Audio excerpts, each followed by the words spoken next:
E aí, pessoal, tudo bom com vocês? Essa semana a gente está aqui com mais uma aula. Graças a Deus, agora nesse novo módulo, depois de muita teoria, a gente vai começar um pouquinho com o cálculo de números. Então, a aula de hoje nós vamos falar sobre juros e o tempo. A gente vai falar um pouquinho sobre a questão de porcentagens dos juros e o que eles podem fazer para trazer no nosso sentido aqui, vamos imaginar que sejamos beneficiados com o dinheiro que vem dos juros. Então hoje a gente vai começar a fazer uns cálculos, eu vou passar para vocês uma pequena fórmula que vocês podem estar calculando os juros a partir daqui. Beleza? Então, quem quiser já começar aí com os negócios de agiotagem, já sabe que é nessa aula aqui que você vai aprender a calcular quanto que você vai obter de lucro. Vamos lá? Primeiro a gente começa com o conceito de dinheiro no tempo. Mas antes da gente começar, eu gostaria só de pedir para você, por favor, ir aonde a sua apostila se encontra, pegar ela para poder continuar a aula. Pausa o vídeo, vai lá e pega a sua apostila, abre na página 87, que vai estar o conteúdo que a gente vai estar dando nessa aula vai ser acompanhado desse a partir desse capítulo. Então, eu acredito que você tenha pausado o vídeo, que já pegou tudo e que agora sim você vai poder acompanhar. Então, vai estar escrito assim, ó, o valor do dinheiro no tempo. Ao falar sobre crédito, é preciso inicialmente fazermos algumas reflexões sobre os juros. Por quê? Porque toda vez que a gente fala acerca de crédito, seja para você pegar crédito ou para você dar crédito a alguém, raras são as vezes que você vai pegar sem juros. Nem tudo vai ser como o que a gente chama de FMM ou FMP, que é o Fundo Monetário da Mãe ou então o Fundo Monetário do Pai. Geralmente, dinheiro que vem desses fundos não tem juros.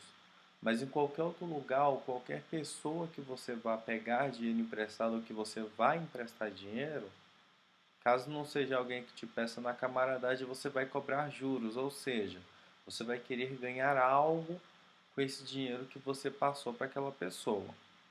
E para facilitar a nossa compreensão, vamos tratar os juros como sendo o valor do aluguel do dinheiro no tempo. Quando a gente fala acerca do aluguel, você sabe que aquele imóvel lá a pessoa comprou e se ela aluga esse imóvel, ela vai tendo esse dinheiro de volta todos os meses, na forma de aluguel. O dinheiro é da mesma forma. Quando você empresta o seu dinheiro ou quando você toma dinheiro emprestado, você está alugando esse dinheiro, então dando o aluguel do seu dinheiro para outra pessoa. Na visão de quem paga, os juros correspondem ao pagamento do aluguel pela utilização de recursos de terceiros, no caso, dinheiro. Aí temos aqui um exemplo. Ao comprarmos um produto qualquer, uma televisão, por exemplo, a prazo, recebemos um benefício antecipado, que é ter o produto, para pagarmos depois. Então, quando você pega os boletins das Casas Bahia, quando você pega o parcela, o cartão de crédito, ou então a fatura, alguma coisa do gênero, você geralmente está pagando os juros por algo que você já obteve, que já está nas suas mãos de imediato e que você vai estar fazendo o pagamento disso com o passar do tempo. Ou seja, você comprou um celular, uma TV, por exemplo, então você vai ter aquele bem ali na hora. Você comprou ali, você não tem esse dinheiro, porque se você tivesse você poderia pagar à vista, ou quem sabe comprar aquilo ali em vezes iguais, parcelado, mesmo com o dinheiro guardado. Mais para frente a gente vai falar sobre isso.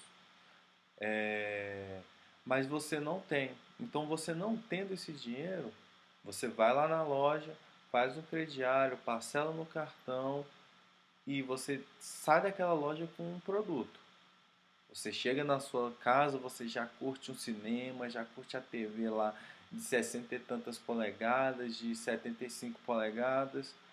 Você já vai curtir no cinema, chama os amigos para comer uma pipoca, jogar um videogame, mas você ainda vai pagar aquilo.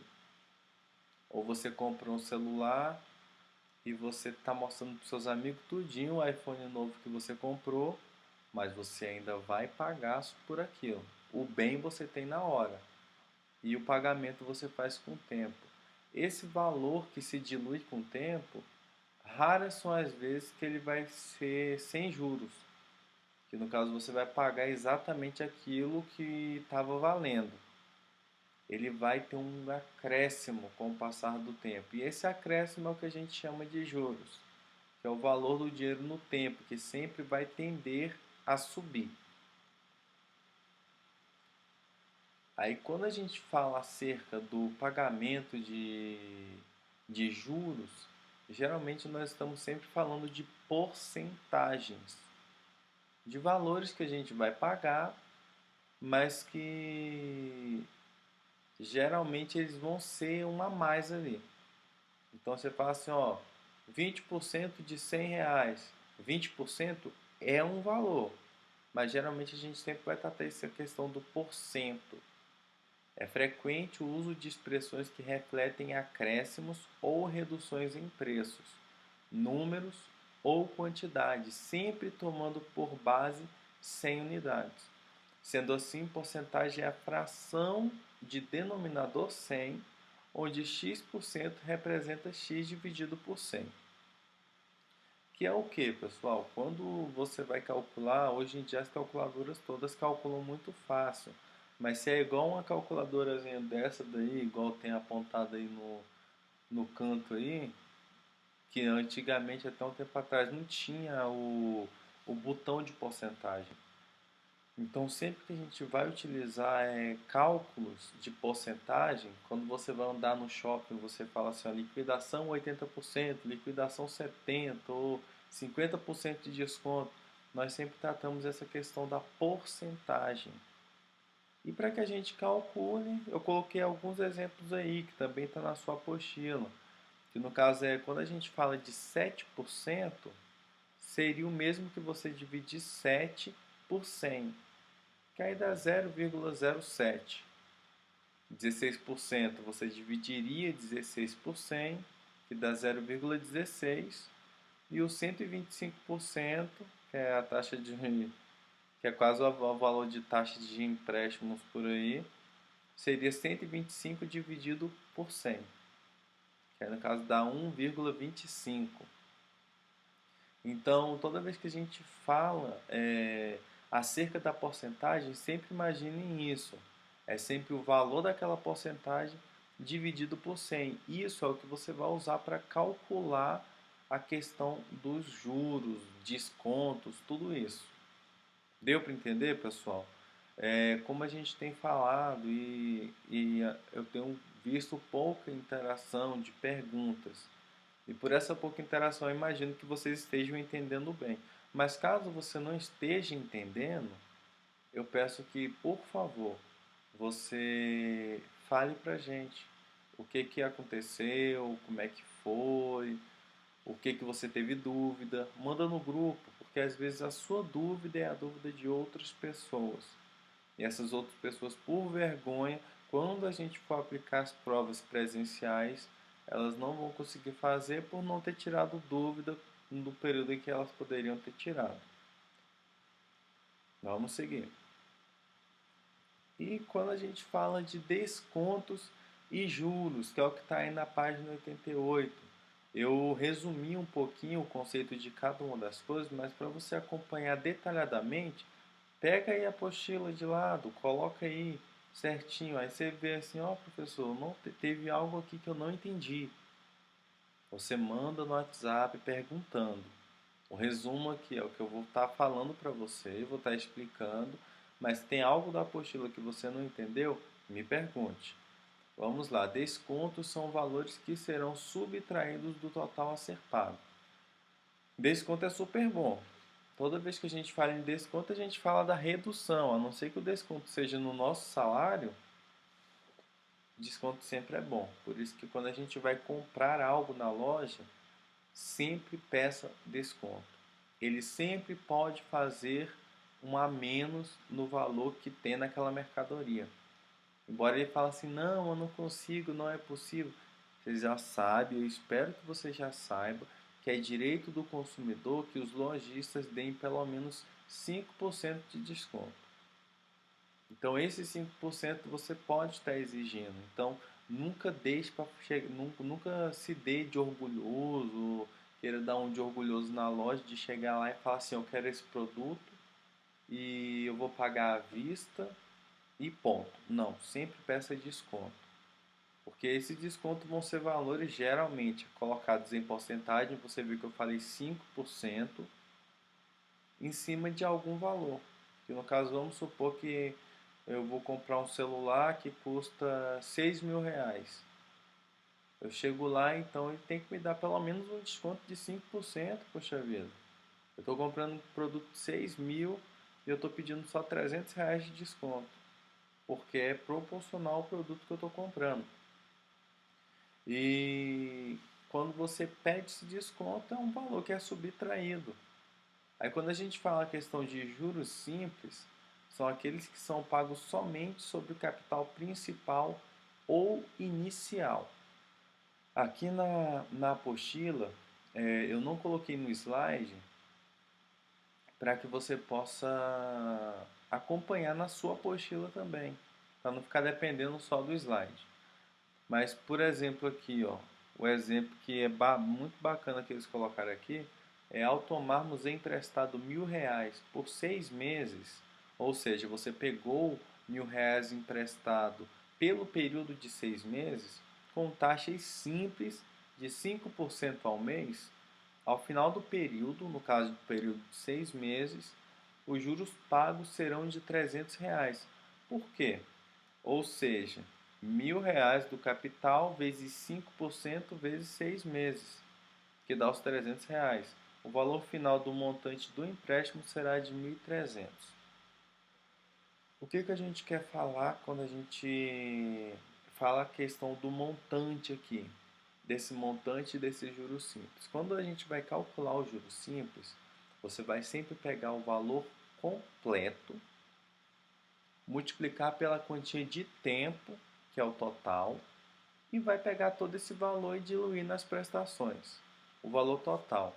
O que a gente fez aqui foi pegar quanto que é 5% de R$ 1.000, multiplicar por 6 meses e durante esses 6 meses eu colocar esse valor de forma igual, para que ele renda um juros igualitário. Então a pessoa já sabe, ó, eu estou pegando emprestada R$ 1.000 e eu vou pagar 1.300. E é isso. Isso daí se chama juros simples, porque você já tem a noção rápida ali de quanto que você vai estar pagando. E quando a gente fala em juros compostos, são aqueles que após cada período de capitalização são incorporados ao capital principal e passam a render mais juros. Aí você fala assim, professor, pelo amor de Deus, eu não entendi nada, não deu nada, não deu uma luz, eu não consegui entender nada. Vamos explicar um pouquinho.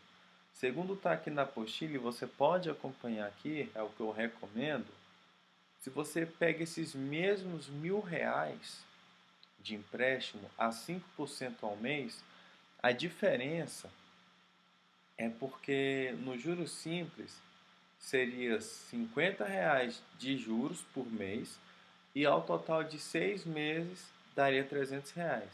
Com os juros compostos não. O juro composto ele pega o valor e acrescenta os juros. Quando chega no mês subsequente, o valor dos juros do mês anterior ele não é juros mais, ele se chama parte do capital. Então vamos supor, você pegou R$ 1.000. Quando você vai pegar esse valor no próximo mês, dentro do outro mês, você vai somar mais R$ 50 o primeiro mês. No segundo mês, você vai somar 1.050, porque já não é mais separado, já é uma coisa só, vezes os 5%. Aí você vai obter o total de 52,50. Que aí no caso você vai ter que ficar com 1.102,50. Por quê? Porque no primeiro mês foi 50 de juros e no segundo foi 52,50, porque foi 5% em cima de 1.050. No terceiro mês, você não vai mexer mais com R$ 1.000, porque aqueles R$ 1.102,50 já não vão ser mais juros, já vai ser capital. Então você pega esse capital e vai multiplicar ele por 5%, que vai dar R$ 55,13. Esse valor aí você vai somar. Então você somando um com o outro vai dar 157,63. E esse valor vai passar a ser o capital principal no mês subsequente, que você vai multiplicar por 5% e vai ver quanto que vai dar. Ao término, quando você utiliza os juros compostos, você vai ter um total de R$ 1.340,10. Aí você fala, professor, então não tem tanta diferença assim, foi só R$ 40. Beleza, mas imagina os juros compostos aplicados no financiamento de uma casa em 360 prestações. Se você não sentiu o que é isso, pergunta para alguém que você conhece que financiou uma casa, quanto que era o valor da casa que ele comprou e quanto que ele vai ter que pagar de financiamento. Porque é isso que os juros compostos fazem com os valores, eles vão multiplicando isso de forma exponencial, ou seja, todo mês ele vai acrescentar juros com base no valor do mês anterior e não do começo. Deu para entender um pouquinho sobre o que são juros compostos? Se você não entendeu, eu peço que você, por favor, me procure. Eu peço que você pergunte. E aqui, por último, nós temos a fórmula dos juros. Que essa fórmula aqui vai ser a fórmula que vocês vão utilizar para estar calculando qualquer valor em questão de juros, quanto que vai ser de juros daquele montante que você vai ter. Que aí nós temos o J, que são os juros, o C, que é o capital aplicado. Vamos supor que você tem um dinheiro e quando a gente for falar em questão de investimentos, a gente vai comentar bastante sobre esse capital aplicado. O capital aplicado, ele vai se referir ao dinheiro que você vai estar aplicando. Vamos supor que você está emprestando o seu dinheiro para alguém. Você pega R$ 1.000 e empresta para outra pessoa. Então esse C vai significar o capital aplicado. O que você está aplicando? O I é a taxa de juros. Agora, a gente não falou da taxa de juros, aquela questão da porcentagem. É exatamente isso. Você vai colocar a porcentagem da taxa de juros que você vai estar cobrando. Nesses casos, geralmente, quando a gente vai multiplicar assim, eu não coloco o porcento. Eu faço aquela divisãozinha, né, do valor. Se for 5%, coloca 0,05 vezes o T, que nesse caso é o tempo, em meses. Vamos supor que você coloca o seu capital para aplicar 5% durante 8 meses. Então você vai utilizar essa forma, você vai colocar o J, você vai deixar, o capital aplicado, você vai colocar quanto que você aplicou, vamos supor que você aplicou R$ 5.000. O I é a taxa de juros, você pega R$ 5.000 a 5% durante 8 meses.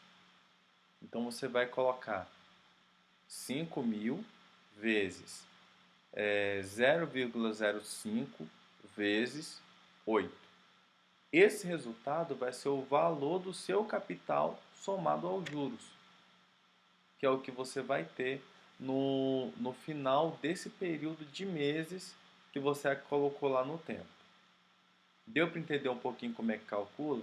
A diferença é porque no caso dos juros compostos, todo mês você vai recalcular isso, para saber se o seu dinheiro rendeu de forma exponencial. E nos juros simples você coloca aqui certinho o valor e vai calcular quanto que vai dar o término desses meses. Deu para entender direitinho, pessoal, sobre esse tema? Caso você tenha ficado aqui até o final, eu peço que, por favor, você comente no grupo do WhatsApp a palavra, deixa eu ver, tênis amarelo. Coloca lá no grupo, tênis amarelo. Só essa palavra aí, só escreve lá, tênis amarelo. Se alguém perguntar o porquê, não fala. É o nosso código secreto. Você vai colocar lá tênis amarelo, que eu vou saber que você assistiu a aula toda e que você compreendeu. E caso tenha uma dúvida, procura a gente. Beleza, pessoal? Próxima aula, nós vamos estar fazendo atividades de juros na prática. A parte 1. Temos a parte 1 e a parte 2. Então a gente vai estar começando a aplicar esses juros na prática em forma de exercícios. Beleza? Qualquer coisa nos procure, qualquer coisa é só falar, pessoal. Não se acanhem, por favor, nos procurem e perguntem. Que é através da pergunta de vocês que a gente vai poder estar melhorando para o próximo vídeo. Beleza? Até mais para vocês e tchau!